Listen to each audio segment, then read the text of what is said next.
Bonjour Nicole Delépine. Alors on ne vous présente plus, vous êtes ancien chef du service d'oncologie pédiatrique à l'hôpital de Garches. Déjà pour commencer, comment allez-vous? Écoutez, on survit hein, de plus en plus en colère parce que ce confinement absolument absurde qui tue l'économie mais aussi tue beaucoup de malades est tout à fait insupportable, quoi. C'est à partir du moment où les enfants vont pas à l'école, ils s'énervent, ils régressent, ils passent leur temps sur Internet, ils disent des bêtises, ils vont faire des bêtises, ils perdent leurs muscles, tous ceux qui étaient je sais pas, moi, les grands musiciens, ils perdent leur ils perdent leur habitude. Les grands sportifs, ben, toutes les compétitions qui s'approchaient, ils les perdent. Enfin, c'est vraiment je sais pas si c'est du harcèlement moral voulu, mais en fait, de fait, c'est un harcèlement moral pour les populations. Et ce qui me perturbe le plus, c'est que manifestement, la population a compris qu'on a menti pour les tests, qu'on a menti pour tout ce qu'on veut, pour les masques, pour les lits d'hospitalisation qui sont vides pour un bon nombre. Mais ils n'ont pas compris qu'on a menti en leur disant que ce confinement généralisé était utile. Il n'est pas utile. En France, depuis qu'on a confiné, on a augmenté beaucoup la courbe des contaminés et des malades. Donc vraiment, il faut sortir de ce confinement. J'invite vraiment à toute la population à finalement comprendre qu'il faut sortir de là. Oui, le confinement, c'est un drame généralisé tant pour les enfants que pour les adultes. Ça donne évidemment les malades chroniques ne sont plus suivis, mais ça donne aussi un certain nombre de malades nouveaux qui ne sont pas pris en charge. Il n'y a plus d'infarctus, il n'y a plus d'AVC, vous avez vu, on ne voit plus tout ça. Et puis, bah, évidemment, il y a toute la liste longue de déficits psychosociaux qui font que les gens vont être déprimés, vont faire du stress post-traumatique, c'est plus possible, ils vont perdre leurs muscles. Et puis alors les gamins sportifs et les grands sportifs aussi, ils sont en train de perdre tout ce qu'ils ont fait comme entraînement. Et pendant ce temps-là, les autres pays ne confinent pas, donc ils vont se retrouver en compétition internationale, avoir été privés de 2 mois d'exercice. C'est complètement aberrant. Ça doit être identique pour les violonistes, les pianistes, etc., qui ont préparé des épreuves et qui vont se retrouver avec des concurrents qui, eux, auront été encore dans un monde libre et pas dans une dictature qui nous enferme, comme si on avait commis des fautes. On n'a pas fait de fautes, il n'y a pas besoin de nous emprisonner. Hein. Je lisais un tweet ce matin en disant qu'on était quasiment moins libre que les prisonniers et que les 10 000 qu'on avait libérés, ils allaient redemander à retourner en prison. C'est humoriste. Oui, mais quand même, on a Oui. vraiment des conditions. Attendez, de cette sortie avec cet Ausweis là qu'il faut signer, puis on est là à 5 minutes. Ah non, on a mis 10h15. Ah non, c'est 10h15. Et 18, on va avoir 135 €. Non, mais. Oui, on a un petit peu l'impression il y a aussi un certain virus de la folie là, qui prend un peu tout le monde. Il y a des dégâts psychologiques qui d'ailleurs ne sont pas mesurés. Oui, des dégâts, oui, mais qu'on connaît bien, hein, parce il y a eu des confinements pas généraux, pas un confinement général comme ça, mais confinement déjà, par exemple, des soignants en 2003 au Canada. Vous avez très bien décrit les signes, les syndromes de stress post-traumatique qui vont laisser des séquelles pendant de très longues années. Mhm. Alors Nicole, pourriez-vous revenir sur les étapes chronologiques, les différents décrets, décisions ministérielles qui ont peu à peu détruit notre système de santé et dont le révélateur est cette crise sanitaire? Oui, enfin, il y a eu d'autres révélateurs avant, mais bon. Oui, effectivement, on a assisté à une destruction du système de santé progressive sur les 50 dernières années, tout de même. Hein. Et je dis progressive parce que les gens ne sont pas nécessairement aperçus qu'il se passait quelque chose. Donc, c'est à tous les niveaux. Hein. Je ne vais pas refaire le plan de ce qu'on a comme destruction active actuelle, puisque tout le monde le voit bien ou pas d'ailleurs. Donc, ils voient la destruction de l'hôpital public. Les cliniques privées sont détruites aussi, c'est-à-dire qu'en gros, tout ce qui était un petit peu humain, à visage humain petit, et où on pouvait soigner les gens de façon humaine avec des conventions avec la sécurité sociale, ça revenait pareil que l'hôpital. Ben, ils ont été détruites aussi pour être rachetées par d'énormes groupes.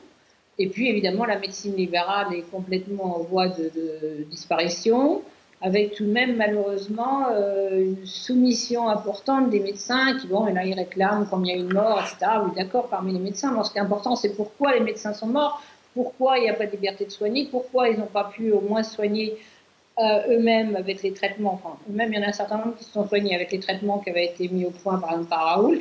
et pourquoi ils ont accepté de ne pas traiter leurs malades en EHPAD. Ce qui montre une soumission grave de la médecine libérale qui a été entraînée par tout le constat sur ces 40-50 dernières années. Je vais essayer de vous décrire quand même un petit peu en quelques mots. Bon, le constat, donc je vais le passer parce que vraiment, bon, les grèves, je rappelle quand même parce que tout le monde dit qu'on découvre maintenant, mais là, par exemple, il y avait une manifestation, une grève des soins qui était faite une grève qui était faite à l'hôpital Pidel en psychiatrie qui a duré 9 mois, quelque chose comme ça se passait en 2018 quand même. Alors, on dit, on découvre, ah oui, mais d'accord, mais un peu dommage que les médias n'aient pas découvert à ce moment-là. Les urgences en urgence absolue, il y avait quand même longtemps qu'on le savait. Hein, et là aussi, on découvre aujourd'hui, je rappelle quand même qu'il y a eu 11 mois de grève et de manifestations, dont la dernière le 17 décembre, où les soignants ont été sacrément tabassés. Hein, bon. Donc vraiment, c'est pas d'aujourd'hui. Là, moi, ça m'agace un petit peu qu'on fasse semblant de découvrir, alors qu'on s'est tellement battu depuis tant d'années pour dire aux gens, attention, on est en train de tout détruire. Il n'y a plus de médecine libérale, il n'y a plus de médecine libre dans les hôpitaux publics, ni même privés, puisque, comme je le redirais, les hôpitaux privés sont sous la même gouvernance des agences régionales de santé, donc il n'y a aucune médecine libre en France, elle est toute étatique, et les gens ne voulaient pas entendre. Alors évidemment, le summum de la honte, là, les gens ont peut-être un petit peu entendu, ce sont les EHPAD. Mais les EHPAD, combien de temps effectivement, ça aussi, ça a été dénoncé. On espace l'échange, pas de couches, pas de trucs comme ça. Toilettes expéditives, repas expéditifs, parce qu'il n'y avait pas de personnel. Il y a longtemps qu'il y a une aide-soignante pour 30 ou 40 malades la nuit, qu'il n'y a pas d'infirmière. Donc. Et alors, je le signale quand même si tout le monde commence à comprendre ça, c'est que ces EHPAD, d'abord, c'est quand même à 2 à 4 000 euros par mois. Hein. Et ce qui est trop, c'est que si vos auditeurs ou spectateurs veulent aller sur Internet, ils tapent EHPAD et ils vont rendre c'est un excellent investissement anti-crise. C'est le meilleur investissement, c'est quand même extraordinaire. C'est-à-dire tous ces établissements qui nourrissent pas les malades ou avec des petits pois surgelés, comme disaient les aides-soignantes, à côté de ça, ils font des bénéfices fantastiques. Je crois, la haute rentabilité, 4,5%, hein, alors que si vous achetez un appartement à louer, la réduction d'impôt et le bénéfice, ça va être plutôt de 1 à 2%. Donc les EHPAD, c'est un excellent placement pour les gens qui mettent pour les actionnaires. Alors vous pouvez acheter des actions pour les EHPAD, mais mettez surtout pas votre famille si vous y tenez. Alors comment ça s'est passé? Bah oui, il y a eu un véritable hold-up sur la sécurité sociale. En 2000, on était encore à peu près au premier rang mondial et actuellement on est 23e, 25e, enfin on compte plus, hein. Après tout, quand on aime, on compte plus après. Donc comment ça s'est passé? Progressivement, il y a eu une mainmise progressive de l'État sur la gestion et les finances par multiplication des administratifs. Hein. Alors on faisait des grèves, tout ça, oui, finalement on vous donne 3 postes, et quand on vous donne 3 postes, en général vous récupériez un gestionnaire, qui gère les lits, un économiste pour essayer de voir si on ne peut pas faire des économies si on n'a pas tout bien organisé. En fait, en général, vous ne récupériez jamais depuis 10-15 ans de soignants, même quand vous aviez, après une longue grève, obtenu l'idée qu'on vous donnerait 3-4 personnes de plus de personnel, mais jamais les soignants. Donc, multiplication des administratifs, on a voulu faire quoi? Ils ont mis les médecins sous tutelle, hein, c'est-à-dire qu'on ne nous demande plus l'avis, vous voyez bien, là, on dit qu'il faut donner la chloroquine à tout le monde, mais c'est le ministre qui décide et les médecins se soumettent, enfin, officiellement en tout cas, et beaucoup trop. Hein. On a donc perdu notre liberté de soigner, si ce n'est pas d'aujourd'hui, moi j'écrivais ça, je sais pas, en 2006-2007, il y avait déjà un livre qui s'appelait Ma liberté de soigner. Donc c'était pas, et ça commençait pas, ça faisait déjà un petit moment. Évidemment, perte de la valeur des diplômes, on n'est plus rien, les médecins sont plus rien, on est des OS et on est prié d'obéir et sinon on vous diffame. Vous voyez bien ce que subit le professeur Raoult, alors quand même il a un CV donc comme ça et c'est vraiment quand même une vedette dans son... il se fait diffamer, calomnier. Oui, voire même dans les cas les plus graves, on constate même des radiations chez certains médecins quand vraiment ils sont trop rebelles. Quand on ose dire quelque chose, c'est en tout cas une menace et des plaintes et de toute façon ça ça empêche de travailler correctement. Hein. Bon, vous pensez sûrement au professeur Joyeux il n'y a pas très longtemps, au professeur Even. Écoutez, professeur Even, Philippe Even, qui a écrit Avertissement aux malades, aux politiques, etc. en 2003 pour dire qu'il y avait trop d'administratifs, c'est pas d'aujourd'hui. Il avait écrit ça avec le député Bernard Devré. Il s'est fait comme, et après ils ont écrit en particulier le bouquin sur les 4000 médicaments dont 80% ne sont pas utiles. Et ben il s'est fait radier de l'ordre quand même. Alors il rigolait, le Philippe Even, il a 84 ans, il s'en fiche un peu d'être radié de l'ordre. Mais oser radier de l'ordre des médecins, celui-ci avait une existence. Un professeur de faculté qui était doyen de la faculté Necker. Faculté Necker, tout le monde veut aller à Necker, c'est la meilleure faculté de médecine, en tout cas celle qui a la plus belle réputation. Il était doyen d'un institut de recherche dans Necker, énorme aussi. Enfin, je veux dire, c'est là aussi, comme Raoul, c'est quand même un CV long comme trois bras. Et ben non, ça, ils ont osé quand même le radier. Enfin, franchement. Et ça, bon, bien sûr, lui s'en fiche. Mais ça a un impact parce que les généralistes, moi je me souviens bien plusieurs fois quand j'ai fait des topos comme ça, je citais Even, on me disait oh cite pas Even, les médecins ils l'aiment pas. Oh, ils l'aiment pas, et pourquoi ils l'aiment pas? Il dit que des choses vraies. Enfin je veux dire c'est, ben oui non c'est gravissime parce que effectivement ça ternit la personne et il y a des gens qui croient que toute cette calomnie, qu'il y a un petit peu de vrai, pas de fumée sans feu. Vous voyez là, vous voyez bien ce qui se raconte sur Raoul, comment les gens sont d'une comment dirais naïveté pour toutes les insultes qui sont faites au professeur Raoult, c'est une honte absolue, mais les gens, comme pour le confinement, ils sont d'une naïveté. C'est, si vous voulez, combien de fois à la télé on va vous répéter restez chez vous comme un mantra, au lieu de faire le mantra sortez de chez vous, ouvrez les yeux, hein, maintenant je dis ouvrez les yeux, moi je vais mettre en haut de mes écrans, ouvrez les yeux, parce qu'eux ils mettent restez chez vous. Mais oui, mais ce qui est quand même étonnant, c'est l'espèce de faculté du déni de la réalité, à force d'avoir, rentrez-vous bien ça dans la tête, par la télévision, les journalistes, c'est toujours quand même 20-30 les mêmes, hein, c'est pas non plus néanmoins, ils font beaucoup de mal. Alors en fait, dans la chronologie de la destruction du système de santé publique, vous remonteriez environ à quelle époque, je dirais Je vais quand même essayer de remonter tôt, hein, je vais vous dire pourquoi, parce que mon papa est un des fondateurs de la sécurité sociale et bon, il a dû travailler jusqu'à 80 à peu près, papa. Et je me souviens en 67, mes parents, d'ailleurs les deux qui travaillaient à la sécurité sociale, étaient horrifiés par les ordonnances que déjà on voulait nous imposer pour réduire la liberté des médecins de prescrire. Alors ça a été doux au début, hein, mais voilà. Mon mari vous dirait que ça a toujours été, hein, parce que la sécurité sociale, quand elle est née, enfin papa nous le racontait bien, effectivement, quand elle est née, il y avait quand même beaucoup d'opposition, puisque c'était quand même formidable, effectivement, de faire un système général où tout le monde pourrait être soigné le mieux possible en fonction de ses besoins médicaux et non pas de son portefeuille. Il y avait eu à l'époque quand même beaucoup de résistance, d'où quand même les registres spéciaux qui étaient à côté de la résistance. En particulier des patrons à qui ça ne plaisait pas du tout qu'on fasse ce système. Donc c'est quand même une vieille histoire, mais bon, ça a remis ça en 67. Donc effectivement, je vais quand même vous redire, parce que c'est important, la sécurité sociale est extrêmement menacée, parce que là, tout le monde voit que les hôpitaux sont détruits, mais en fait c'est la sécurité sociale évidemment qui est complètement menacée. Et je voudrais vous dire quand même que notre ami, si je veux dire, Olivier Véran, je devrais plutôt dire notre ministre, c'est plus exact, était évidemment un rapporteur de la loi Touraine qui a été votée dans des conditions absurdes et scandaleuses en 2015 pendant les cérémonies pour les attentats. Il y avait 20 députés, ils ont voté cette loi qui prive les médecins de toute liberté de soigner encore plus qu'avant.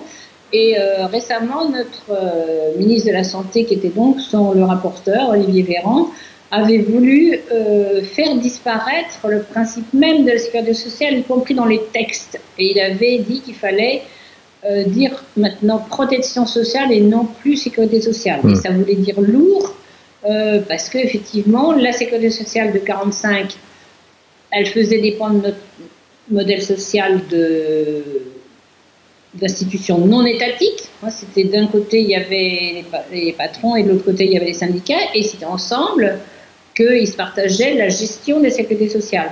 Je me souviens, ma mère, elle disait toujours « Non, non, on n'est pas des fonctionnaires. » Effectivement, on ne dépendait pas de l'État.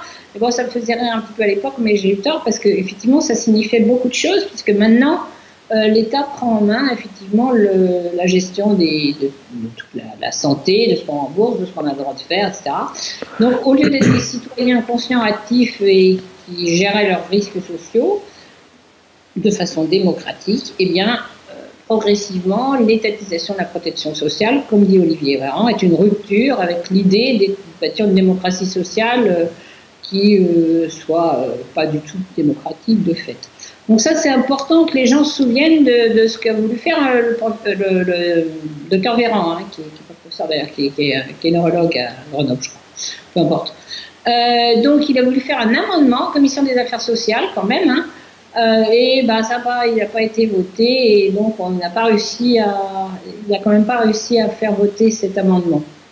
Voilà, donc en tout cas, il voudrait réduire cette institution démocratique qui a quand même ce que les plus jeunes se souviennent que quand même en 45, en 46, tout était détruit en France quand même. Et on a réussi à faire dès ce moment-là un système de sécurité sociale qui fasse que tous les gens puissent être soignés, les riches, les pas riches, le SDF, ça devait exister à l'époque, je sais pas, et sûrement, et aussi bien les ministres, et de la même façon. Donc c'était quand même, c'est vraiment, on peut être fier de la sécurité sociale de nos parents, et on peut être très très triste qu'on leur fasse disparaître sous cette vitesse-là.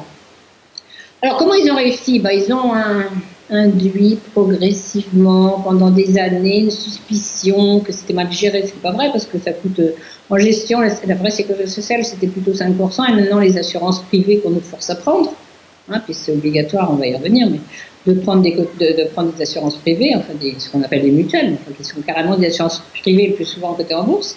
Donc on a dit c'est mal géré, donc on peut pas. Et puis surtout l'État a voulu intervenir dans les prescriptions entre guillemets qui ne dépendaient pas normalement de la sécurité sociale. C'était là, la Sécu, c'était pour soigner les gens. Vous êtes malade, on vous soigne. C'était pas pour faire des campagnes de prévention pour les vaccins, pour le cancer du sein ou pour je ne sais quoi, qui coûtent les yeux de la tête et que décide l'État. Ça ne relève pas de la sécurité sociale. Donc après on dit elle est en déficit, ou on lui fait payer des tas de trucs qui coûtent les yeux de la tête et qui rapportent quand même à beaucoup.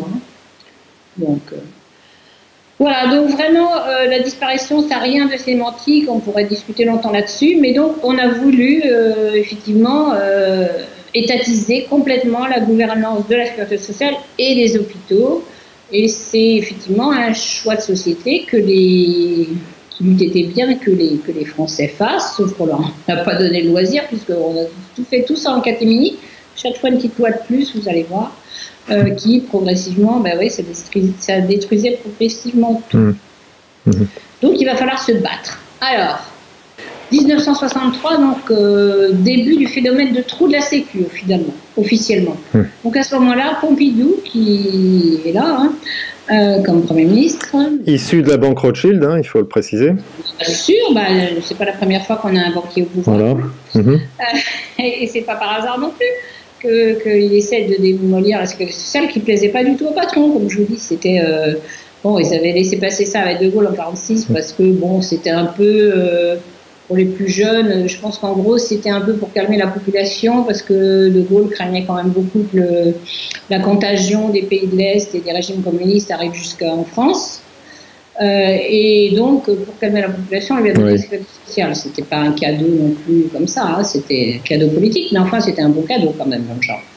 Donc, notre ami Pompidou, en 1963, il nomme le docteur Canivet à la tête d'une commission. Ça a commencé la commission, c'est pas d'aujourd'hui, vous allez voir, on n'a rien inventé. Il voulait trouver des solutions, cette commission, à l'augmentation des charges de l'assurance maladie. C'est le prélude des ordonnances de 67. Alors c'est effectivement en 67 qu'il y a un premier accord national sur le tarif de consultation avec les médecins libéraux qui déjà se font avoir complètement. Et après la création de la CNAM, c'est-à-dire la Caisse nationale d'assurance maladie, le Conseil d'État définit les principes fondamentaux du fonctionnement de l'assurance maladie, dont la fixation des tarifs par voie conventionnelle. C'en était fini de la médecine libérale. Vous voyez, on est en 67, là on est en 2020, et l'achèvement, quand on veut détruire. Ça, alors, là aussi pour les plus jeunes, c'est important. Quand les technocrates veulent détruire quelque chose, ils le font, ils sont beaucoup moins bêtes qu'on le croit, Souvent, on dit l'incompétence. Moi, je n'y crois pas tout le temps de ça. Pourtant, il y en a, mais souvent, c'est quand même pas ça. Ils le font très discrètement. Moi, je vais vous donner un petit exemple. Ils le font très progressivement. Je vais vous donner un petit exemple. Dans les années, je crois, 97-2000, les gens, je sais pas combien j'ai fait de manifs et de conférences pour défendre la Sécu. Alors, je me souviens en 97-2000, par là. Et là, ils étaient en train de descendre, enfin, de vouloir démolir l'hôpital Saint-Vincent-de-Paul à Paris, qui était vraiment, qui est au centre de Paris, à côté de la place d'Enfer Rochereau, pour ceux qui connaissent. Et c'était un hôpital de pédiatrie qui était de très haut niveau. Mais ils avaient décrété de vider, d'ailleurs les villes, il a été fermé depuis, mais il n'y a pas si longtemps que ça. Vous voyez, on était 97-98. Et là, j'ai une aide-soignante qui vient me voir à la fin d'une conférence, qui me dit, Madame Delpine, vous croyez qu'ils vont vraiment démolir le service dans l'hôpital? Je lui dis, manifestement, c'est dans les plans. Je dis, parce que quand même, là, dans le service où j'étais, il y avait 20 lits. Alors, ils en ont fermé 10, et là, ils sont en train de faire des travaux avec des belles chambres, comité de lecture, avec des belles chambres, avec des douches, enfin, tiens. Donc, en gros, ils ont fermé, ils ont viré du personnel, et pendant ce temps-là, on fait des belles chambres, et personne ne peut imaginer que l'administration va faire des chambres de luxe pour fermer 6 mois après. Donc, ils ont fermé plusieurs années plus tard, mais voilà, et moi, quand ils ont voulu fermer, on a eu, je sais pas combien d'attaques de mon service de cancérologie pédiatrique, quand on était à Robert Debray, le grand bateau, là, dans le 19e, eh bien, en 96, ils avaient décrété qu'il fallait nous faire, là aussi, c'est toujours les mêmes techniques. En plus, ça ils n'ont pas beaucoup d'imagination. Ils utilisent toujours les mêmes techniques. On vide des chambres, on fait des beaux locaux, vous êtes contents, les patients vont être contents, et on se fait complètement avoir. Et donc, en 1971, ils font une première convention nationale et une allocation supplémentaire de vieillesse pour les médecins. Donc, ils essaient quand même déjà de discuter avec l'État, commence à rentrer, si vous voulez, dans la gestion de la sécurité sociale, qui était patron ouvrier, enfin peu importe, syndicat, et puis il n'y avait personne d'autre. Et là, ils rentrent. Et M. Jacques Bonnier, qui est un administratif de l'époque, signe le 28 novembre 1971 la première convention nationale. Le syndicat CSMF accepte. Je crois qu'ils n'ont pas, je ne connais pas trop bien les syndicats, je dis peut-être des bêtises, mais je crois qu'ils n'ont pas arrêté de trahir tout au long des années, des décennies qui ont suivi, de trahir les médecins contre, je ne sais pas, des petites choses. Donc, en contrepartie de se faire inscrire dans la loi, l'article du Code de la sécurité sociale, ça n'avait aucun intérêt. Donc, vous voyez, on remonte à 67, c'est grave, et puis ça s'aggrave tous les 2-3 ans avec un petit accord, une convention nationale, qui va calmer les gens en disant c'est bien, voilà. Et donc, entre 78 et 85, ça commence à s'aggraver avec les gouvernements qui suivent, mais honnêtement, moi, en 78, où on était, moi j'étais déjà à l'hôpital Hérold comme chef de clinique, je pense, encore à l'époque. Bon, on ne voyait pas trop. Hein. Je veux dire, honnêtement, moi, à l'hôpital public, puis même mon mari était encore à l'hôpital public aussi, on ne voyait pas trop, on ne s'occupait pas trop ça. On ne se rendait pas compte qu'on était en train de tout nous casser, quoi. Et mes parents, pas tant de ça non plus. D'abord, ils ne voulaient pas y croire. Et mes parents ne pouvaient pas croire à l'idée qu'on allait casser la sécurité sociale. Donc, finalement, ils étaient un petit peu dans le déni. Oh, vous exagérez, ils ne sont pas si méchants de ça, quoi. Donc, en 78, Raymond Barre, donc on se souvient qu'il était Premier ministre, qui dit si on souhaite rémunérer correctement chaque acte, il faut atteindre une maîtrise des actes et du volume de la prescription. En d'autres termes, ne prescrivez plus ce dont le malade a besoin, mais ce qu'on pourra accepter de lui rembourser. Ce qui est quand même le contraire de la médecine.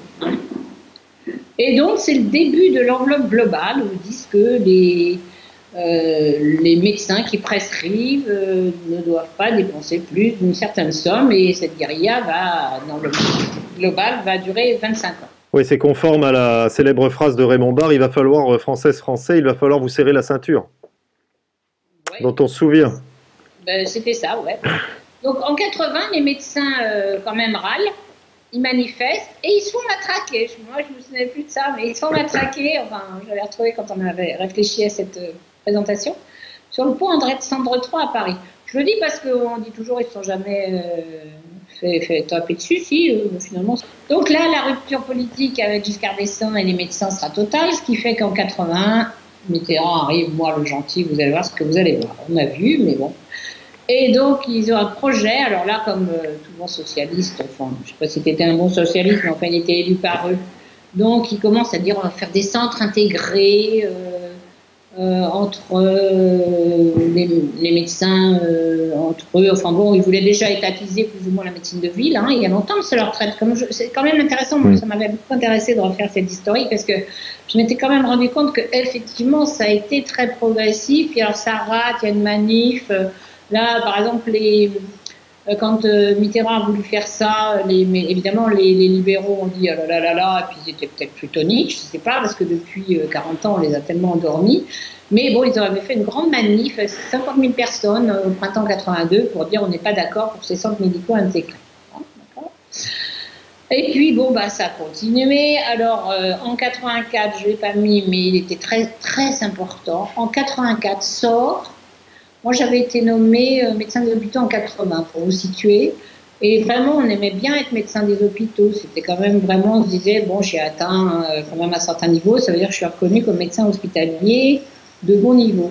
Mon patron, je me souviens, qui était professeur des universités et médecin des hôpitaux, il me disait, ah mais non, mais ce qui compte, c'est d'être médecin des hôpitaux. Professeur, bon, c'est la fac, on s'en fout un peu, on fait des cours, mais c'est pas ça qui est important. Ben oui, pour nos médecins, ce qui est important, c'est de soigner les malades, c'est de guérir les malades.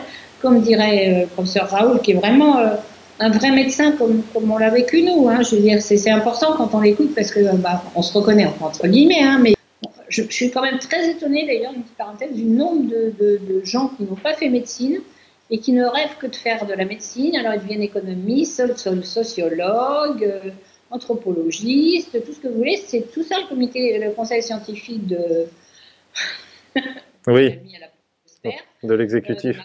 Mais vous remarquez qu'il y a très très peu de femmes médecins là-dedans. Il y a un généraliste, et puis à Marseille, il y a 2-3 soi-disant médecins, mais qui sont en fait essentiellement des chercheurs, la casquette chercheur après dessus.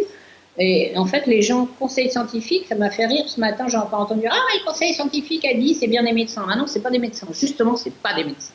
Et c'est très important parce qu'à la limite, ces gens-là, je veux même bien admettre qu'ils soient sincères, c'est pas mon problème, mais c'est pas des médecins. Donc c'est un vrai gros problème. Et là, en 84, on voit apparaître un décret sur la définition du médecin des hôpitaux, qui disparaît. Nous voilà tous rayés. D'un coup, nous devenons praticiens hospitaliers. Qu'est-ce que ça veut dire, praticien hospitalier? Vous mettez ça maintenant, je ne sais pas si vous allez dans les hôpitaux, vous verrez, les gens, ils ont praticien hospitalier. Vous ne savez pas si c'est un ingénieur de qualité, je ne sais pas quoi, qui peut être bien dans son métier, mais enfin qui n'est pas médecin. Si c'est un pharmacien, si c'est je ne sais quoi, tout le monde peut devenir praticien hospitalier dans l'exercice de la médecine, dans un environnement médical. Et ça a été d'une gravité fantastique.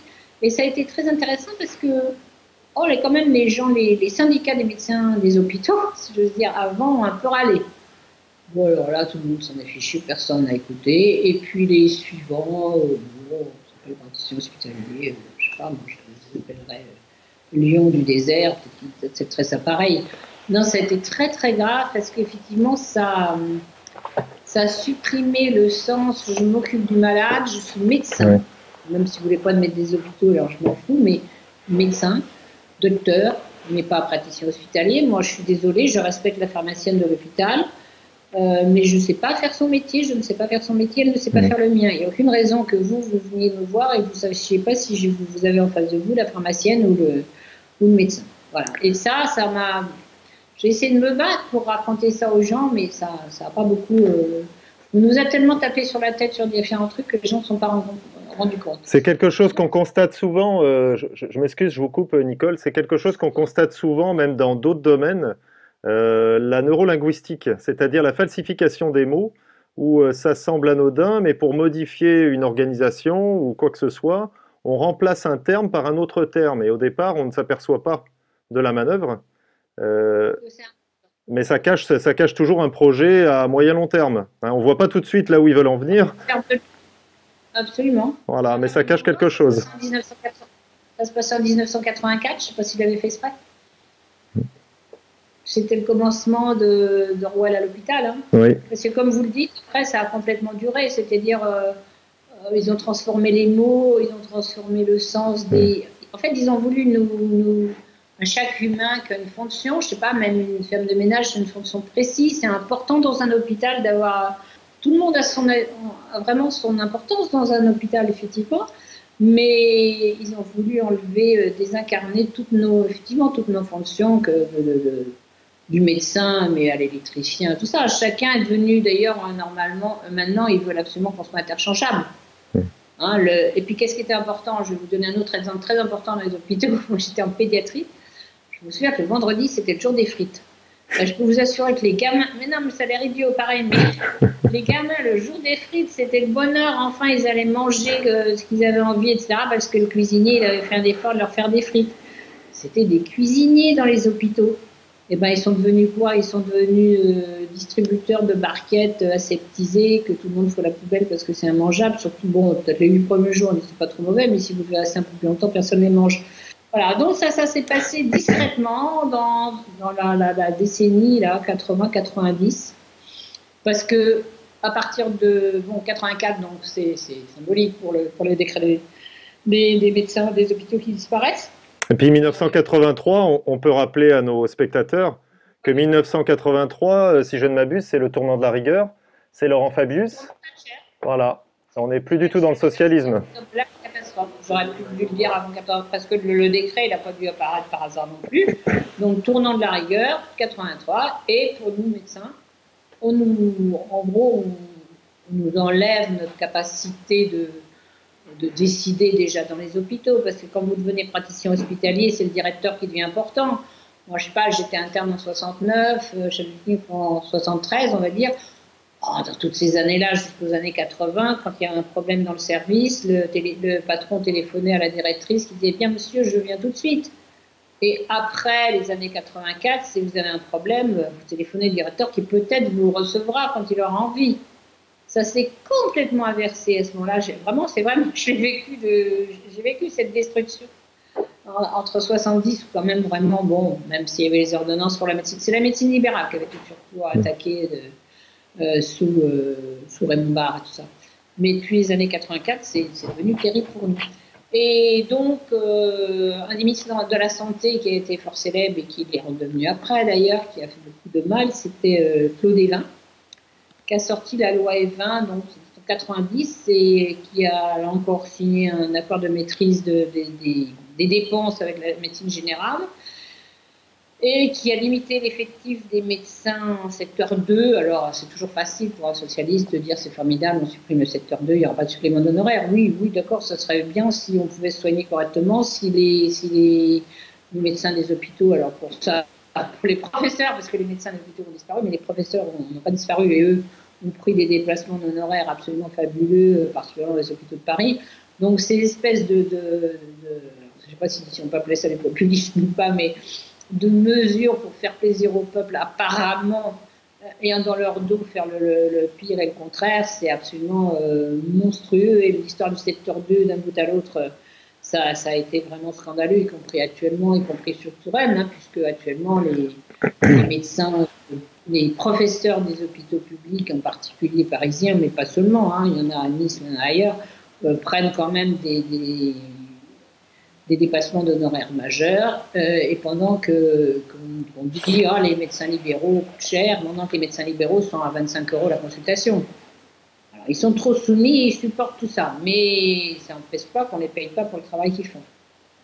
Donc Claude Évin, souvenez-vous bien de ce nom-là, parce que c'était un monsieur qui était éducateur, et vraiment, Évin a été absolument terrible parce qu'en fait, il a fait quelque chose dans cette loi qui a coupé le monde de l'hôpital. Si vous voulez, dans les services hospitaliers, bon, certes, il y avait des mandarins, bon, c'est vrai qu'il y avait des patrons un peu paternalistes, etc., mais c'était des vrais patrons, hein, quand même, pour la plupart. C'était quand même des gens qui avaient une grande culture médicale et puis qui enseignaient parfois à la trique, mais enfin, leurs internes, qui avait la grande surveillance générale qui ne quittait pas d'un pouce, mais qui respectait et qui elle-même était bien respectée par ses infirmières, etc. Et Évin, il a coupé les médecins des infirmières. Il a dit, à partir du moment où il y a deux hiérarchies, il y aura la hiérarchie du patron et la hiérarchie des infirmières. Et là, où vous mettez des cadres de santé, bon, là ils ont trouvé facilement des gens qui voulaient faire le capot des infirmières, et surtout, il a trouvé qui... alors, elles n'ont pas toutes marché, hein, je peux vous dire qu'il y en a qui ont résisté, des infirmières, mais en gros, il fallait essayer de dénoncer un médecin qui prescrivait trop, déjà, à l'hôpital public, et que les surveillantes qui n'étaient pas comme ça, qui étaient, d'ailleurs, après, on les appelait cadres de santé, qui étaient des nanas qui aimaient leurs malades, comme les docteurs aiment leurs malades. Enfin, si vous voulez, il y a les mêmes, hein, chez les infirmières, il y a les mêmes que chez les médecins, il y a les vraies infirmières, les vrais docteurs, et puis il y a tout un tas de gens qui aiment bien faire des papiers, donner des ordres, etc. C'est pas les mêmes, mais ils ont apparemment le même titre. Eh bien, ça a été un drame, parce que même, effectivement, même maintenant, les infirmières, dans des services, elles disent au patron ou à l'interne, moi, je ne dépends pas de toi, je n'ai pas à t'obéir, ça. Bien sûr qu'on ne devait pas avoir de lien hiérarchique au sens propre, mais on devait être liés, on ne devait pas nous séparer, on se battait pour un même malade. Donc cette espèce de bourrage de crâne quand même des infirmières a été assez tragique, parce qu'il y en a qui ont pris ça au mot. Encore une fois, pas le cas de toutes, hein. Mais bon, il y avait des filles fantastiques. Moi, je me souviens, justement, on est arrivé à Robert Debré en 88. Et on avait je vais donner un exemple, parce que quand même, c'était trop dur, quoi. On avait vraiment une infirmière, une surveillante, une vraie bonne infirmière, qui, quand il y avait un malade, j'étais en pédiatrie, hein, des fois elle est tout petite, c'est pas facile à piquer, elle trouve une belle. Elle, quand il y avait un souci, elle allait aider son infirmière, elle allait trouver une veine, et puis elle la remontait si besoin. Enfin bon, elle faisait son boulot humain, le vrai boulot d'infirmière, et bon, de cadre. Bon, le cadre, c'est quoi? Ça aurait dû être la vieille infirmière qui soutient les jeunes, c'est rien d'autre. Hein, c'était ça la surveillance, c'était pas autre chose. Et ben, je peux vous dire que quand on est arrivé à Robert Debré, dans un bel hôpital tout neuf, et ben là, je n'ai pas réussi à la garder comme surveillante générale. On m'a dit, je vous donne en mille, parce que c'est le truc qu'on a entendu tout le temps après, elle n'a pas le profil. Elle n'avait pas le profil du chien de garde qui allait regarder si on consommait 3 seringues au lieu de 2. Voilà. C'est monstrueux, elle n'avait pas le profil d'imposer à son infirmière de ne pas prendre ses jours de congé si on avait besoin, etc. Quoi. Effectivement, et donc on l'a perdu, c'était une honte absolue. Et puis en plus, il met en place une enveloppe globale, on n'a pas le droit de dépenser plus de temps pour les biologistes et pour les médecins. Et là, il y a encore une belle manif, apparemment en juin 90, une belle manif, 150 000 médecins dans la rue. Ça ne sert pas à grand-chose. C'est peut-être pour ça qu'ils sont cassés d'ailleurs, parce qu'il y a eu tant de fois des grandes manifs quand même. Il ne s'est rien passé. Je pense quand même qu'il y a une responsabilité populaire, si je peux me permettre. C'est quand les médecins comme ça, d'accord, attisés par les radios, oui, c'est privilégié, qui se permet d'aller râler, de faire des manifestations. Ils ont rien vu, les gens. Ils n'ont pas vu qu'on leur cassait leur système de santé. Alors en 1993, le ministre Teulade, si ça vous dit quelque chose, non, vous étiez trop jeune, instaure les premiers outils de maîtrise médicalisée. Parce qu'on nous dit qu'il ne faut pas prescrire n'importe quoi, il faut réfléchir, vous prescrivez trop. Bon, c'est vrai que les Français avaient tendance à bien aimer avoir beaucoup de médicaments, ça c'est vrai, donc ça aurait été bien qu'on essaye de réfléchir auquel pas leur donner, mais c'est pas ça qui coûtait très cher d'ailleurs à l'époque. Les médicaments n'étaient pas très chers jusqu'aux années 2000, c'est après que on s'est mis à avoir des médicaments à 5 000 € le mois, mais à l'époque on n'aurait jamais toléré ça. Donc, en 1993, on invente cette extraordinaire chose, les références médicales opposables. Alors ça vous dit sûrement rien. Et en fait, ça a été le début de la fin, puisqu'en fait, ils ont transformé ces références médicales opposables, je vais détailler un petit peu, en recommandations. C'est les incels des recommandations. Vous savez, on vous recommande, vous allez voir votre médecin, vous avez tant de cholestérol, on vous recommande de lui donner telle statine, puis si vous ne lui donnez pas telle statine, il y a le médecin de la Sécu qui va venir vous voir pour dire que vous n'avez pas bien prescrit. Et en plus, c'est devenu, donc ça passe de références médicales opposables, on vous dit, c'est bien, c'est comme ça qu'on devrait traiter. Après des recommandations et ensuite des injonctions. Hein, c'est comme ça que le médecin perd progressivement sa liberté de soigner, puisqu'il doit obéir. Et alors, ça a d'abord été fait en privé, donc ils ne sont pas trop... Enfin, il y a beaucoup de médecins qui ont encore allé, mais je veux dire, ça s'est pas beaucoup entendu. Vous aviez déjà entendu ce mot-là, vous, RMO? Non. Je veux dire, les gens n'ont pas trop tilté à l'époque non plus. Là aussi, on a dit, oui, parce que de toute façon, dans les médias, c'est toujours bien présenté, référence médicale opposable, on a bien réfléchi, On fait ça a commencé par s'appeler l'évidence base médecine. Vous savez, médecine fondée sur les preuves. On va faire des essais thérapeutiques, on va faire des tas de choses comme ça. Donc, ce qu'on vous prescrira, ça aurait été des énormes réunions de médecins internationaux qui auront décidé de les traiter comme ça, infarctus ou cancer pulmonaire ou je ne sais quoi. Donc, les gens y passent. Référence médicale opposable. Moi, à l'époque, j'en avais marre que les directeurs d'hôpitaux nous sortent leurs chiffres sans rien comprendre. Donc, j'avais fait je ne sais pas comment ça s'appelait, là, les DU, trucs comme ça, d'économie de la santé. Et j'avais voulu faire, je l'ai fait, le mémoire sur les références médicales opposables. Je peux vous assurer, tout le monde me disait, tu nous embêtes avec tes RMO, tu nous embêtes. Bah ouais, les gens ne voulaient pas comprendre, mais en moralité, maintenant, ils n'ont plus de médecine, quoi. Donc, en cette des recommandations, liberté de prescrire, c'est terminé, en tout cas en ville, et à l'hôpital, ça va venir après. Oui, donc les références médicales opposables sont les ancêtres des recommandations qui sont elles-mêmes les ancêtres des injonctions qu'ont d'autres médecins actuellement, sous prétexte de la médecine fondée sur les preuves, de la fameuse EBM qui avait été inventée au Canada, et où on racontait, quand vous regardez les tweets maintenant des médecins généralistes actuels, ils y croient quand même dur comme fer, car ils ont décidé en réunion, en EBM, qu'il faut donner, je ne sais pas, de l'aspirine à tel patient, ou je sais pas, ou tel anticoagulant et pas un autre, et, alors que pas du tout, c'est tellement influencé par les labos, pour dire les choses simplement. Donc vous voyez, et alors en même temps, toujours notre TELAD, il institue les unions régionales de médecins libéraux. Donc c'est encore une structure de plus où vous allez avoir les chefs des médecins libéraux qui vont imposer aux autres. Enfin, à chaque fois qu'on crée une structure technocratique, c'est pour finalement être capable d'acheter 2-3 mecs là-dedans qui, par la flatterie, il y a 36 façons d'acheter, hein. Oui. Pas toujours sous. Avant, les gens c'était bien les titres, les médailles, les gens d'honneur. Et peut-être aussi, je vous coupe Nicole, mais peut-être aussi ringardiser l'ancien ordre, l'ancienne manière de travailler. Absolument, absolument, mais bien sûr, c'est même, vous allez voir, quand on arrivera au protocole, comme ils disent, on vous dit c'est de la médecine ringarde, dépassée. Moi, quand mes patients ils réclamaient d'avoir le droit au vieux traitement, on leur dit oh, c'est ringard. Et d'ailleurs, parenthèse, aux jeunes médecins actuels, enfin les médecins qui sont en exercice, on leur dit oh, ne regardez pas les publications qui datent de plus de 3 ans, c'est ringard. Comme il dit, ringard, exactement.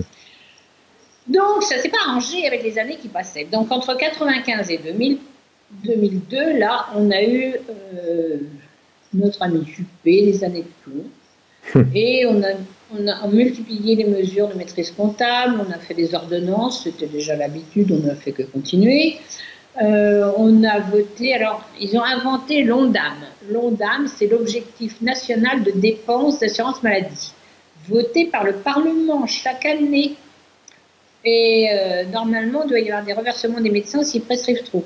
Donc ça veut dire clairement que le Parlement, dont la compétence médicale quelque part ne me paraît pas évidente, même s'il y a des fois que médecins, mais il faut qu'ils fassent une médecine depuis longtemps, décide que les médecins n'auront plus le droit de dépenser, je veux dire 4 milliards, peu importe, je ne vais pas vous donner le chiffre, je vais me planter, mais une somme maximale, et puis au-delà de ça, ils n'ont pas le droit. Donc on va leur dire qu'ils sont en déficit, mais ils ne seront jamais en déficit que parce quelque chose qu'on a décrété. Je ne sais pas, vous avez un gamin, vous lui donnez 10 €, il en a dépensé 11, vous allez lui dire que tu es en déficit. Non, c'est parce que vous avez peut-être fixé la barre un peu trop bas, je ne sais pas moi. Non, mais je veux dire, c'est invraisemblable. Donc en fait, on a eu un conflit quand même d'une dizaine d'années entre le gouvernement, les gouvernements successifs, là, Jospin et compagnie, et là, la fameuse c'est SMF, je n'aurais jamais de dire, une convention, enfin un syndicat de médecins, et qui a fait annuler par le Conseil d'État les conventions signées par les médecins généralistes France, parce que MG France, c'est quand même un syndicat qui aime bien les gouvernements successifs. Bon, il y a eu des bagarres donc, entre les différents syndicats, mais pendant ce temps-là, on détruit tout. Et la consultation passe à 20 € pour le médecin de ville en 2002, par là, et on commence à dire, on va faire une tarification à l'activité. Alors à l'époque, ça ne s'appelait pas tarification à l'activité, que vous traduisez évidemment par T2A, ça s'appelait classification commune des actes médicaux. En gros, on disait la prothèse de hanche, vous allez payer ça, etc. Donc, ça a été quand même assez tragique, cette période. Plan Juppé. Et qu'est-ce qui s'est passé en plus? Alors, il y a eu une espèce de bagarre sur le plan cancer. En 97-98, Kouchner fait une grande réunion pour voir si, ce que voulaient les patients par rapport au cancer. Alors, c'était assez fascinant parce que les patients en 97, ils étaient très très contents du système de soins des cancers. Et ce qui réclamait, c'était un petit peu plus de choses autour. Vous voyez qu'on ait des coiffeurs dans les hôpitaux, qu'il y ait des psychologues en plus. Vraiment, tout ce qui était paramédical, qui n'était peut-être pas au point, qu'on ait des aides, je ne sais pas, pour les fauteuils roulants, enfin tout ça. Mais non, ils ne demandaient pas du tout qu'on change le système de la cancérologie. Or, ils sont utilisés. Vraiment, j'y étais, je vous dis, bon, ça s'est trouvé par hasard, j'étais allée, mais en tout cas, j'ai bien entendu les témoignages, ils ne demandaient pas qu'on change le système. Et lui, en fait, il a cassé le système. Ils ont fait le plan cancer. Alors, il y a eu déjà une de ses secrétaires d'État qui a fait un plan cancer, et puis Jospin voulait le faire passer, puis finalement, il n'a pas fait passer. Et finalement, c'est Chirac qui a fait passer vraiment. Hein, il y avait le plan cancer zéro, là, c'était sous Jospin.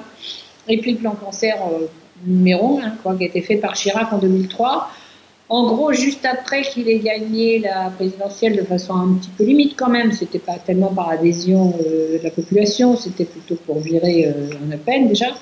Et donc, pour sera peut-être, je sais pas, il s'est fait baratiner, j'imagine, pour se redonner quand même un air populaire et gentil, je fais faire le plan cancer. Mais ça a été une catastrophe absolue, parce qu'à partir du moment où ils ont fait le plan cancer, alors ça a été long aussi à bien se mettre, si vous voulez, dans la pratique courante, mais à partir du moment où il y a eu le plan cancer, il y a eu mainmise carrément de l'État et de tout ce qu'ils ont créé autour, à commencer par l'Institut national du cancer, qui était quand même carrément une agence de l'État et qui a ouvert en 2005 et qui progressivement a mis la main sur tous les services de cancérologie de France, par l'intermédiaire de réunions de toutes les sortes, je vais vous passer, et de décrets. Il y a eu plein de décrets en 2007 qui disaient, par exemple, ils organisaient l'oncologie pédiatrique, ça devait avoir lieu dans un hôpital où il y avait de la réa, où il y avait ST, où il y avait de la génétique. Enfin bon, c'était une bonne façon de décréter si vous aviez le droit d'avoir un service ou pas dans votre hôpital. Et si vous voulez, ça a été vraiment quand même une catastrophe nationale parce que effectivement, les patients, au lieu d'être traités en fonction des données acquises de la science, c'est pas des futurs résultats des essais thérapeutiques, hein, ils ont été traités selon en gros, de plus en plus, c'est vraiment mis en place de plus en plus à partir des années 2010, selon les essais thérapeutiques imposés d'en haut, imposés par l'Institut national du cancer, ce qui fait que quand les patients vous téléphonent disant mon gamin, je vis à Lille, je m'entends pas bien, il me propose ça, etc., est-ce que je pourrais aller ailleurs? Oui, vous pouvez aller toujours aller ailleurs parce que vous pouvez toujours voir des médecins avec lesquels quand même vous aurez un meilleur contact. Ça existe encore un tout petit peu, le contact humain. Néanmoins, ils vous vont proposer le même traitement, le même essai thérapeutique, puisque c'est imposé venu d'en haut. Et si vous ne marchez pas dans la combine, alors vous êtes vite éliminé, parce que vraiment, alors il y a une collègue comme ça, elle a fait une pétition sur Internet, je crois qu'on peut la citer, elle s'appelait Madame Djigossi, qui était vraiment très gentille et très bien formée. Et elle a été virée de son poste hospitalier de Poitiers pour... c'était extraordinaire, c'était pas pour incompétence technique, ces malades, ils avaient fait une grosse pétition pour la garder. Non, c'était impossibilité de travailler en collectivité. Bah ouais, quand la collectivité lui disait il faut faire tel truc à cette patiente et qu'elle n'était pas d'accord, elle défendait sa patiente et le point de vue de sa patiente en plus. Ça, c'est insupportable. Ça, vous voyez, ça se passait quand même. On n'a pas encore fait les camps de concentration pour PH, praticien hospitalier récalcitrant, mais on pourrait, quoi.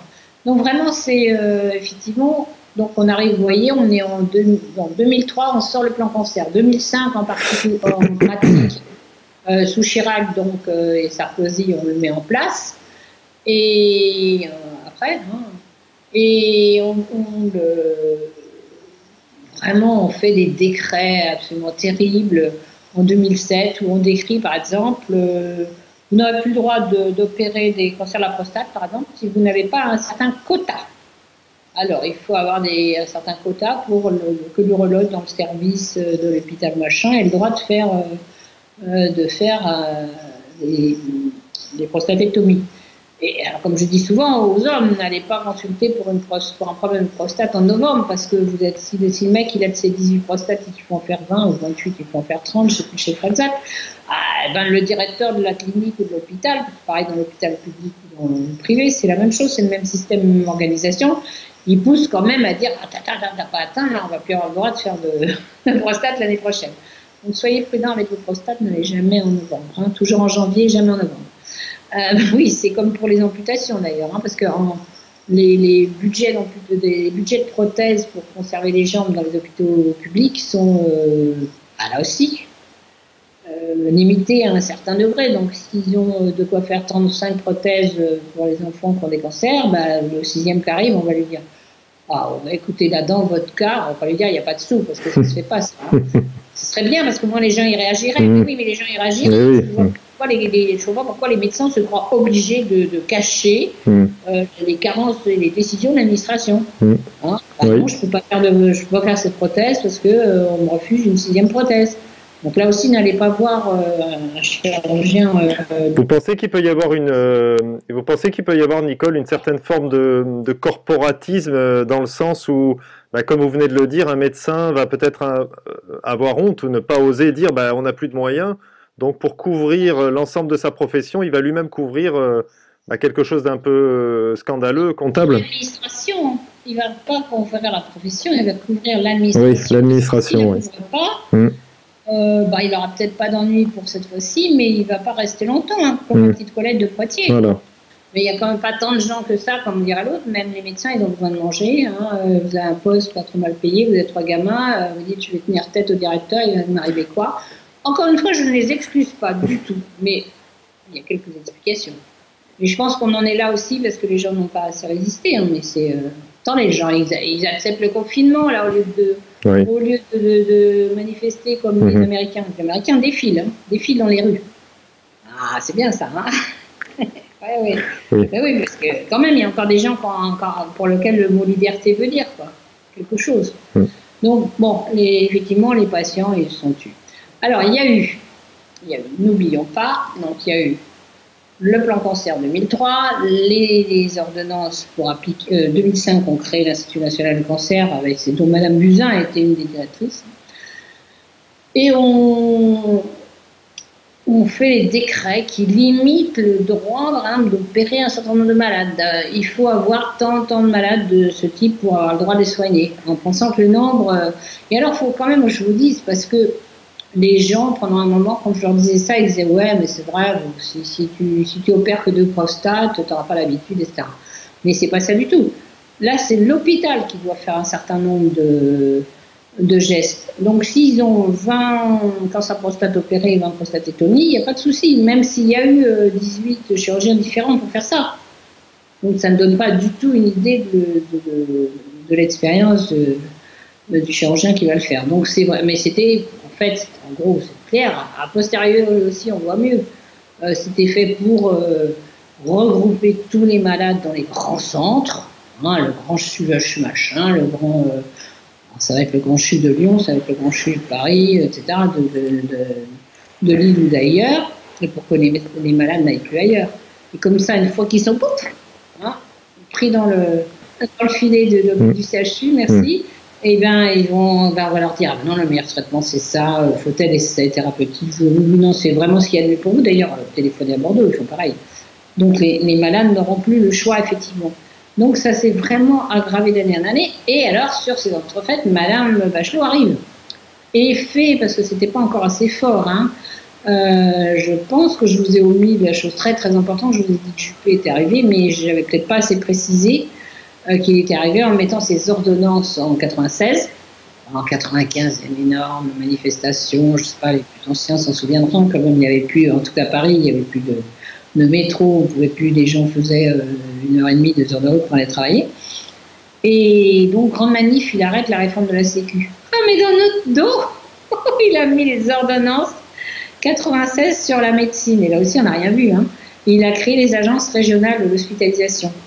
Bon, comme ça, ils réunissaient 36 administrations, personne n'a rien vu. Mais en fait, c'était la mainmise déjà des technocrates, vraiment déjà haut placés, sur les hôpitaux. Et qu'est-ce qu'elle a fait, Madame Publique? Et qu'est-ce qu'a fait Madame Bachelot? C'était pas assez d'avoir la mainmise sur les hôpitaux publics, il fallait l'avoir sur les hôpitaux publics, les hôpitaux privés et les médecins libéraux. Et donc, on a transformé en 2008, alors là aussi, le temps que ça soit appliqué, c'est pour 2010, mais en gros, les agences régionales d'hospitalisation créées par M. Juppé en 1996 par les agences régionales de santé, qui ont donc la mainmise sur l'ensemble du système de santé, au privé public. Donc, agences régionales de santé, ils en ont fait une par province. Et c'est ces gens-là qui bloquent tout. Hein. Peut-être ça donne... Les gens ne savaient pas que ça existait, mais là, de temps en temps, ils entendent peut-être dire « Ah ben les masques, non, on n'a pas pu acheter les masques parce que fallait les autorisations de l'agence régionale de santé. Ah non, on n'a pas pu transférer les patients dans le privé parce que l'agence régionale de santé ne voulait pas qu'on transfère dans tel hôpital privé du Grand Est ou autre. » C'est toujours les agences régionales de santé qui décident, et ce sont des grands dictateurs au sein de leur petite agence. C'est eux qui décident de tout. Le directeur général de chaque agence de santé a pris la notion du pouvoir et de la dictature. Il est très, en général, ils sont très dictatoriaux sur leur personnel, qui sont souvent les anciens médecins inspecteurs de santé, ou les anciens pharmaciens inspecteurs de santé, qui sont complètement désespérés, qui sont mis un peu à la cave, pendant qu'il y a quelques petits énarques ou sous-énarques qui viennent lécher les bottes du directeur de l'agence régionale de santé. Ce sont en grande majorité pas des médecins. Les gens qui étaient des médecins initialement, ils sont quand même devenus essentiellement des technocrates. Je n'ai pas encore eu le temps d'aller voir, mais quand on me dit que le professeur Raoult a dit que l'épidémie était en train de s'éteindre et que tous les journalistes disent oui, mais le directeur général de l'agence régionale de santé de PACA ne dit pas la même chose. Je vais aller voir s'il y a un intérêt. Mais peu importe quelles compétences il a à côté de Raoult. C'est un technocrate, même s'il est très bien, je veux bien qu'il ait toutes les qualités du monde, c'est quand même Raoult qui est fiable là-dedans. C'est pas le directeur général de l'agence de santé, mais écoutez, c'est invraisemblable. Alors Clay Devin, je vous l'ai laissé tout à l'heure, là, en 91, c'était quand même celui qui avait fait la loi sur le tabac. Oui, au travail, je crois. Je crois, sur les lieux de travail, je crois, on n'avait plus le droit de fumer, ou c'était quelque chose comme ça. Ouais. Ça, c'était pas forcément pas mal. Mais c'est comme ça que les gens l'ont retenu, alors que ce qu'il fallait retenir des vins, c'était qu'il avait cassé le système qu'il avait créé la double hiérarchie. Et alors cet vin, je vous en parle parce qu'on le retrouve. Parce qu'il a été évidemment nommé directeur de l'agence régionale de santé de l'Île-de-France pendant très longtemps, en particulier en 2014, là, concernant mon service, c'est lui qui a décrété qu'il fallait fermer, parce qu'il avait évidemment les compétences en oncologie pédiatrique pour savoir qu'il fallait fermer cet hôpital, alors qu'il y avait des manifestations importantes, etc., pour le garder. Donc ils ont un rôle important et un rôle qui peut être vraiment négatif, et de toute façon ils décident de tout. C'est je sais pas, tel hôpital à Grenoble, je veux dire n'importe quoi, mais à Grenoble qui travaillait avec un petit hôpital, une petite clinique privée qui était à 20 km, donc quand il y avait un souci, on transférait au CHU, etc., c'était pratique. Éventuellement, l'agence régionale de santé du coin décide, non, vous allez travailler avec cet hôpital qui est à 60 ou 80 km avec peut-être des roues qui tournent et tout ça, parce que nous, on veut que vous travaillez avec ceux-là. Sans tenir compte des circuits établis qui étaient importants, etc. Non, ça a été catastrophique, la création des agences régionales de santé. Alors en plus, c'est eux qui ont décidé que oui, on supprime tel service dans tel hôpital. Bon, il y a le mien en oncologie pédiatrique, mais à l'époque, ça a fait scandale, certes, mais franchement, après, on est devenu un détail de l'histoire parce qu'ils ont fait ça partout. Ils ont supprimé tel service de psychiatrie, tel service de maternité. Regardez les maternités. Les maternités, en 98, on accouchait à côté de chez soi et dans de bonnes conditions. Ils ont fermé les 3/4 des maternités. Non, c'est catastrophique. Hein. Et là, on ne peut pas dire non plus. Là, quand même, contrairement au reste, où il n'y a pas eu beaucoup de manifestations populaires, pour les maternités, il y en a contenu pendant des années, on fait des manifestations pendant des années. Je me souviens en Lozère, il y a eu, et puis aussi dans les Ardennes, il y a eu vraiment des maternités où ils ont tout le temps des manifs, peut-être parce qu'eux, ils étaient particulièrement exposés, parce que c'était à 30 km de là qu'il fallait aller, qu'ils savaient bien que quand tu arrives vers là, ça mettrait 1 heure. Et effectivement, combien il y en a qui accouchent maintenant les voitures, ou qui meurent dans les voitures. Alors, vous voyez, la loi 2008 de Bachelot, est quand même très très importante dans l'aggravation des phénomènes, hein, c'est-à-dire dans l'aggravation du pouvoir technocratique sur les hôpitaux. Ce sont les agences régionales de santé qui décident qui peut rester ouvert, combien vous avez le droit de personnel, avec qui vous allez travailler, etc. Donc une catastrophe absolue en même temps qu'on utilise la tarification à l'activité, c'est-à-dire à l'acte. Donc plus vous faites d'actes, plus vous serez payé. Donc franchement, les soins... Est-ce que vous pourriez nous rappeler, Nicole, d'où venait Roselyne Bachelot? Autant que je me souvienne, elle était... Alors, je ne sais pas, parce qu'il y a des gens qui ont dit qu'elle avait une pharmacie et d'autres qu'elle était représentante, déléguée médicale pour un labo. Enfin, de toute façon, elle travaillait avec les labos. Mais bon, c'est pas assez précis dans ma tête, mais enfin, c'est quand même quelqu'un qui a touché de près l'industrie pharmaceutique. Hein. Et donc, on arrive, vous voyez, dans les années 2010-2011, et là, ça commence à chauffer très fort parce qu'effectivement, ces fameuses agences régionales de santé commencent à couper dans les budgets, couper dans les services, réunir des gens qui ne veulent pas travailler ensemble. Alors, ça se passe mal quand on ne veut pas travailler à tel service ou pas travailler à tel autre, c'est pas intelligent, c'est pas comme ça qu'on peut rentabiliser. Et vraiment, c'est devenu catastrophique. Mais ça suffisait pas, hein, ça suffisait pas. Donc, sur ces entrefaites arrive Madame Marisol Touraine comme ministre de la Santé sous comment il appelle là, sous Hollande, n'est-ce pas? Et là, ils font une loi avant de faire la loi santé dont tout le monde, enfin j'espère que beaucoup de gens ont compris qu'elle était toxique, ils ont fait la loi Leroux. Le fameux Leroux d'ailleurs qui a eu des ennuis à un moment, on n'a plus entendu parler, il a disparu toute la circulation. Je ne sais pas, il avait fait des choses qu'il ne fallait pas, mais bon. Et cette loi Leroux, elle est très importante parce il y avait 8 rapporteurs à l'Assemblée nationale, dont 3 ont été administrateurs, soit administrateurs, soit directeurs de mutuelles. Et ça a permis, cette loi, aux mutuelles de bénéficier du même régime et des mêmes droits que le système assurantiel classique. Donc, en gros, ça a permis de mettre en place les réseaux de soins. Ce qu'elle faisait d'ailleurs de façon illégale depuis de nombreuses années, mais là, c'est la loi qui a permis d'égaliser cette pratique illégale. Mais les médecins, encore quand même, les médecins libéraux, là, ils battaient encore en 2012. Ils ont fait des grosses manifs et donc ils ont été dispensés de la loi Leroux. On leur réservait à plus tard, n'est-ce pas? Et par contre, ça a été appliqué aux dentistes, à tous ces gens-là. Et donc, c'est comme ça que vous avez vu fleurir des centres de santé dentaire un peu épouvantables avec des grandes drames pour les clients. Oui, c'est des clients maintenant, oui, pour les patients. Et donc, là, malheureusement, ils n'ont pas réussi pour eux, ils n'ont pas réussi à inclure les médecins. Mais ça allait venir, il ne faut pas croire, il y a eu la loi Leroux, ça n'a pas tout donné. On est passé à la loi de Marisol Touraine. Il y a eu à la suite de la loi Leroux, il y a eu un accord national interprofessionnel dit mutuelle pour tous, qui a imposé, rappelez-vous, le récent, ça maintenant, impose dans les entreprises une complémentaire. Donc la nécessité de cotiser à une surcote complémentaire si tu veux avoir toutes les couvertures, parce que les complémentaires, elles sont quand même relativement low cost, et donc les gens ont maintenant des surcomplémentaires pour les moins fauchés, on va dire. Donc ça a vraiment augmenté la présence des systèmes complémentaires dans le privé, dans le cadre de, soi-disant, la sécurité sociale, ce qui a permis de dire aussi, vous voyez bien, la sécurité sociale, ça ne rembourse plus, etc. Voilà, c'est ça. Ah bah oui, donc c'était une façon de rentrer dans la tête des gens que la Sécu, c'était dépassé, qu'on ne peut plus se souvenir de ça, et donc il fallait faire autrement.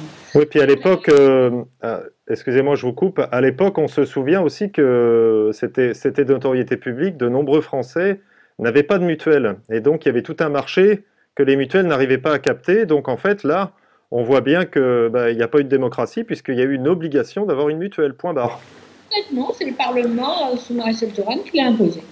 Point à la ligne. C'est simple. Et la loi de santé, pareil, de Marisol Touraine, qui a été discutée longuement en 2015, avec une grande manifestation de 50 000 personnes en mars 2015, contre l'étatisation, parce que là, c'est l'étatisation complète. Puis alors après, il y a un nombre d'articles de cette loi qui est épouvantable, qui en général d'ailleurs disait on complétera par décret, on complétera par ordonnance. Mais la loi Touraine, ça a été une horreur absolue, puisque, en gros, si vous voulez, l'article 1 de la loi Touraine dit que c'est l'État qui fait les choix de santé. C'est clair. L'État a décrété qu'on laisse crever les vieux dans les EHPAD. On les autorise à utiliser du Rivotril, mais on ne les autorise pas à donner cette fameuse Nivaquine qui peut-être aurait été un peu dangereuse pour eux. Parlez des mecs qu'on va suicider 8 jours après, ça aurait été vraiment dangereux pour eux. Mais ça, c'est vraiment une conséquence de la loi Touraine. Alors, on avait un petit peu de mal à l'époque, je me souviens en 2015, on s'est vraiment tous battus, on a un peu de mal à sensibiliser l'opinion publique, on commençait à y arriver. Et le 13 novembre, si je ne m'abuse, il y a eu une grande manifestation prévue à Paris avec tous les médecins qui montaient en voiture, etc., qui allaient bloquer Paris, tout ça. Et ça marchait bien le matin, à midi, oh, c'est bien, il y a beaucoup de médecins, tout ça. Puis bon, le soir, drame, puisqu'il y a eu l'attentat. Et donc là, ça a été fini de la guerre des médecins contre la loi santé et du peuple. Et en plus, pire que ça, ils l'ont fait voter à l'Assemblée nationale, donc le 17 décembre, quelque chose comme ça. Il y avait 20 députés présents parce que c'était pendant les hommages aux victimes. Sympathique, hein, doute de rien, c'est épouvantable. Et donc elle est passée au journal officiel en janvier 2016, c'est pour ça qu'on l'appelle la joie 2016. Et comment les patients, les putatifs, les potentiels, comment le peuple a accepté ça, c'est parce qu'il y a eu une propagande à la Goebbels, aussi celle-là, sur les médecins, sur les nantis, n'est-ce pas? Et nous, on va vous donner le tiers payant généralisé. Donc, elle a raconté pendant des mois qu'elle allait donner, vous n'auriez plus rien payé, qu'on vous rembourserait les dons, les lunettes et tout ce qu'on voulait. Et elle fait ça. Et elle a dit ça, et du coup, les gens ne sont quand même pas beaucoup battus. Hein. La population n'est pas beaucoup battue contre la loi Touraine, à ma connaissance. Donc, l'État devient responsable du système de santé, c'est vraiment ça qu'il faut se mettre dans la tête, c'est-à-dire que les médecins n'ont plus rien à dire, hein, en gros. Les ARS, les agences régionales de santé, donc créées par la loi Bachelot, étendent leur pouvoir. L'assurance maladie, ne peut plus être indépendante, elle fait ce que la loi de santé dit de faire, puisque c'est l'État qui décide des choix de santé. Donc quand l'État dit à l'assurance maladie, vous allez rémunérer, organiser une grande propagande pour le garde d'asile, qui est une horreur absolue, je profite de le dire, on paye, la sécurité sociale, payée avec vos cotisations, paye la propagande pour le labo qui fabrique le garde d'asile contre l'intérêt de vos enfants. C'est ça la loi Touraine, hein. Franchement, c'est grave. Le but de tout ça, c'était quand même aussi de dire la Sécu, c'est pas bien, donc on va tout privatiser. Mais privatiser, mais pas dans le sens. Alors les gens ils vont dire les cliniques privées, mais pas dans ce sens-là, puisque le privé en France n'existe pas pour l'instant, puisque tout dépend des agences régionales de santé. Mais bon, ils ont effectivement fait racheter les petites cliniques par la Générale de Santé qui est en bourse depuis les années 2000, des choses comme ça. On pourrait quand même vous opposer, parce que bon, sinon je vais donner l'impression que j'abonde dans tout ce que vous dites, mais on pourrait quand même vous opposer à cela, la création de la CMU, la couverture médicale universelle, la création de la carte vitale, même si elle a connu des cafouillages, qui peuvent donner le sentiment de... Je ne vois pas en quoi la carte vitale est un progrès, hein, parce que d'abord n'importe qui peut l'utiliser, c'est une chose. Apparemment, il y en a 2 ou 3 millions plus que de, je sais plus, enfin, énormément de cartes vitales doubles ou sans nom, enfin bon. Déjà, et puis bon, ça a été quand même imposé aux médecins traitants d'acheter des appareils pour... Oui, il fallait un lecteur de carte, oui, effectivement, que devait payer le médecin, oui. Oui, c'est une perte de liberté du médecin, quand même. Et alors, au début, c'était volontaire, et puis maintenant, si vous ne le faites pas, vous faites... je sais pas, il y a des amendes, c'est plus possible de ne pas le faire, c'est quand même une perte de liberté. Alors, c'est important parce que c'est le garde vital, c'est important de le dire. Peut-être et leur rapport aussi, parce que qu'est-ce qu'ils ont introduit dans la loi de santé? La base de données patients où se retrouvent colligées toutes les données fiscales, sociales et sanitaires des patients. Ils sont contents avec ça, les patients? Que l'État ait les droits à la fois sur un même numéro, de savoir combien vous payez d'impôts, ce que vous dépensez comme médicaments et lesquels, ce que vous avez comme maladie, etc. Il était clair que c'était fait pour que les assurances... Alors, c'est pas les mêmes. Après, regardez, hein, l'assurance de votre voiture, de votre maison et et de votre sécu, enfin de votre assurance complémentaire, pardon, c'est quand même souvent les mêmes, si on veut. Hein. Et en tout cas, tous ces gens-là, ils communiquent entre eux. Et donc, bah non, moi, je te fais pas un prêt pour ta maison, parce que là, vu le cancer que tu as qui est en train d'évoluer, là. Il était évident que la carte vitale, c'était un moyen de plus de vous fliquer. C'est comme les cartes bancaires. À force de vous habituer à être soumis, ben, vous voyez bien, là, ils acceptent d'être enfermés, les gens en prison. Ils n'ont rien fait quand même, ils sont en prison, ils n'ont même pas le droit autant de sortie que le prisonnier de base. Revenir sur la CMU, parce que je dois quand même rappeler que, j'ai dans mon temps, c'est drôle ça, que quand même, autant en tout cas de ma jeunesse dans les hôpitaux, on ne mettait jamais personne à la porte. Hein, jamais dans les hôpitaux publics, en tout cas on ne mettait jamais personne à la porte. À la limite, il y en a, je me souviens au début, c'était comme ça, me surprenait quand vous arriviez à l'hôpital. Ah bah vous aviez le monsieur machin, alors il avait toujours un joli nom, un petit surnom sympa, qui était en fait un SDF et qui restait là depuis des mois, et puis bon, il restait là depuis des mois. Il faisait partie des meubles, et puis surtout il aidait, s'il fallait aider à lever un malade, il aidait à lever un malade, et seulement il aidait au ménage. Bon, si vous voulez, les gens s'intégraient, bon, on avait quelques mecs comme ça qui étaient souvent des figures sympas, marrantes, et qui expliquaient bien l'externe aux jeunes, à l'étudiant en médecine qui arrivait un petit peu comment ça fonctionnait, où il y avait tel truc là. Mais bon, on ne mettait pas les malades à la porte, c'est pas vrai. Hein. Donc ça, c'est du mensonge absolu. C'est à partir du moment où les hôpitaux publics et l'assistance publique, par exemple, s'est transformée. L'assistance publique, maintenant, elle s'appelle l'assistance publique hôpitaux de Paris, mais avant, elle ne s'appelait pas comme ça, elle s'appelait assistance publique, je ne sais plus comment. Et parce que justement, c'était assistance publique. C'est-à-dire que dans les hôpitaux publics, on recevait les gens, quels que soient leurs moyens. On ne commençait pas par leur demander leur carte vitale justement à l'arrivée, ni s'ils auraient les moyens de payer, on les prenait puis on voyait après, en fonction de ce qu'ils pouvaient ou pas payer.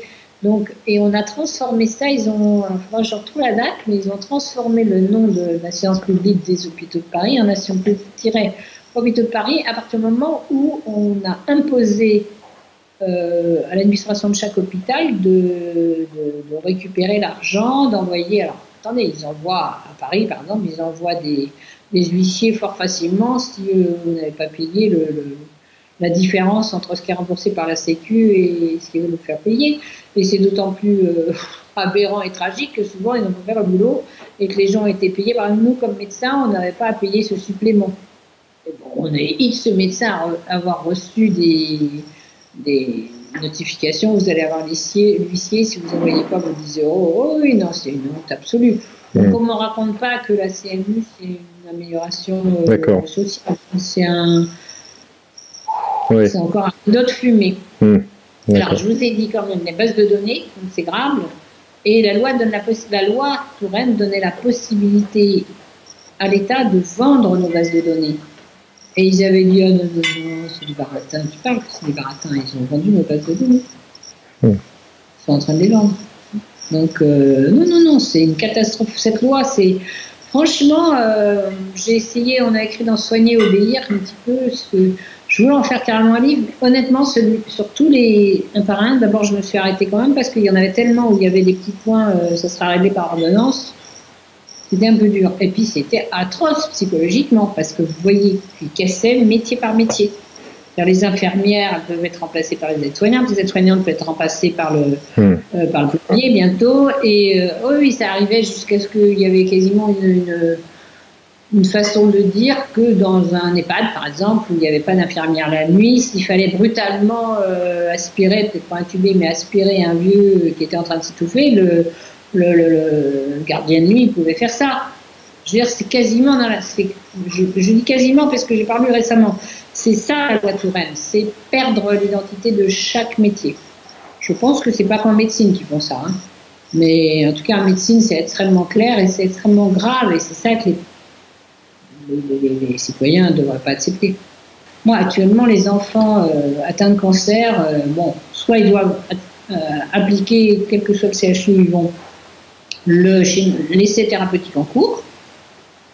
Et si bronche, les parents sont quand même menacés de donner assistance à personne, on va leur enlever la tutelle de leur gamin parce qu'ils sont pas sages. Et si on leur dit qu'on va leur couper la chambre, d'abord on leur dit qu'il n'y a rien d'autre à faire. Alors quand même pendant 20 ans, tout le monde a fait autrement quand même. Et voilà, la seule solution, c'est de les envoyer à l'étranger quand les parents sont assez battants pour le faire. Vous vous rendez compte de la régression ? Oui. Je raconte toujours l'histoire de notre petit malade italien qui avait 4 ans et demi quand il est arrivé. Ça devait être un des premiers où Gérard s'occupait de sauver la jambe d'un tout petit. Et maintenant, donc c'est un petit Italien qui venait de Naples. Et maintenant, il a 30 ans, il a voulu faire absolument l'orthopédie comme son sauveur. Et il a appris à faire l'orthopédie pédiatrique et tout. Et maintenant, on est en train d'essayer de monter un circuit avec lui en Italie pour les patients qui vont être amputés en France. C'est l'inversion. Puis là, ces derniers temps, on constate beaucoup de... Enfin, il semblerait qu'il y ait une accélération quand même des fermetures d'hôpitaux. Une accélération, je ne sais pas, parce que je ne sais pas s'il y en a encore des hôpitaux. Ils ont quand même fermé 100 000 lits en 20 ans quand même. Ouais, je crois que c'est comme ça le chiffre. Donc, dont là 17 000 depuis 2012 entre Hollande et Macron. Enfin, il était à l'Élysée aussi. Je crois que c'est 17 000 et Macron là 3-4 000 depuis 2017.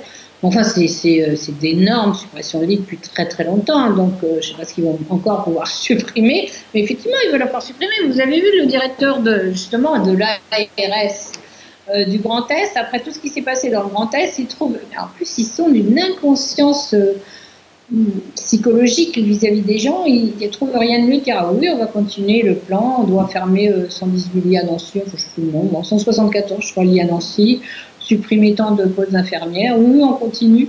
Alors, il s'est trouvé un peu bête, Olivier Véran. Il a dit, on va voir. Et ils ont limogé le directeur. Enfin, bon, il n'a jamais dit que ce que tout le monde pensait. Alors, je reviens là sur le chiffre quand même qui est assez parlant, là, que vous venez d'évoquer. Donc, une fermeture de 100 000 lits en 20 ans. Pendant que vous étiez en train de le dire, donc je regardais, en l'an 2000, nous étions 60,51 millions. Si on tape sur Internet, et nous sommes aujourd'hui 67 millions. Donc, on constate quand même un certain manque de logique entre le nombre de lits disponibles et la population française qui augmente de 7 millions. Oui, mais alors ils vous racontent des mensonges. C'est au nom de... Là, vous retrouvez vos énarques et vos technocrates, vos ministres du numérique. Oui, mais avec le numérique, on va faire ci, on va faire ça, etc. On va gagner du temps. On ne gagne pas du temps du tout. De toute façon, la médecine, c'est pas du numérique. La médecine, c'est rapport avec un malade en direct. Moi, j'aime bien vous parler là, mais pas pour vous soigner. Pour vous soigner, il faut avoir un vrai contact direct avec les gens. Oui. Donc bon, c'est mieux quand il n'y a que rien peut-être, mais voilà. Donc non, après, bon, je vais expliquer un petit peu comment on passe de l'hôpital à l'entreprise, mais je vous donnerai tout ça.